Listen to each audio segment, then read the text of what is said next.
morning, and thank you once again for the privilege of your time as we share these moments together at the beginning of a new day. I'd like us to look for a few moments in Colossians 1:16 and 17 that says, "For everything was created by him in heaven and on earth, the visible and the invisible, whether thrones or dominions or rulers or authorities. All things have been created through him and for him. He is before all things, and by him all things hold together." Colossians 1 contains much information about Jesus, God's highly exalted Son. At first glance, the verses we've just read could cause us to think that Jesus was the Creator. And in one sense he was, in that these verses in Colossians 1 really are about the spiritual realm. But when it says that everything was created by him, the intent is that all was created through him, meaning that all that God created was designed to revolve around his beloved Son.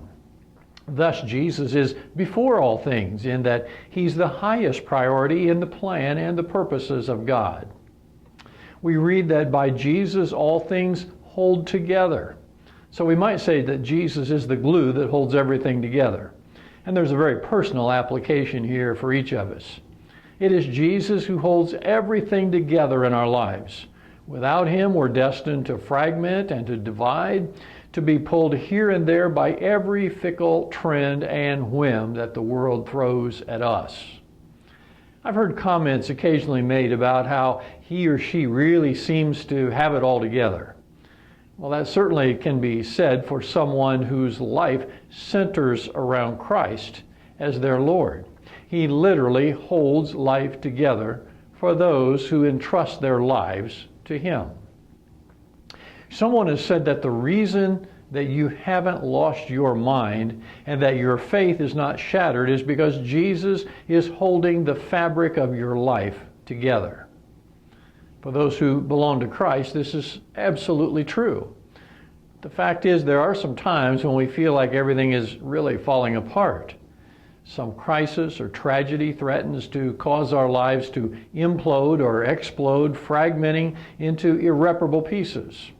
Other times it just seems like we're divided in our loyalty and devotion, not truly being held together by Christ. And what we need to do then is to hold on to him who's holding on to you. Philippians 2:16 speaks of holding fast the word of life. That word of life is both Jesus and the Scriptures, God's truth, the Bible. We read in the second chapter of Colossians, "Therefore, as you have received Christ Jesus the Lord, so walk in him, having been firmly rooted and now being built up in him and established in your faith, just as you were instructed, and overflowing with gratitude." Colossians 2:6 and 7. For Jesus to be the glue that holds our lives together, we need to make sure that we apply that glue. So in other words, we need to let him be front and center, to walk in his teachings, following his example, to be then rooted and built up in him, to be established in our faith, and to be ever thankful.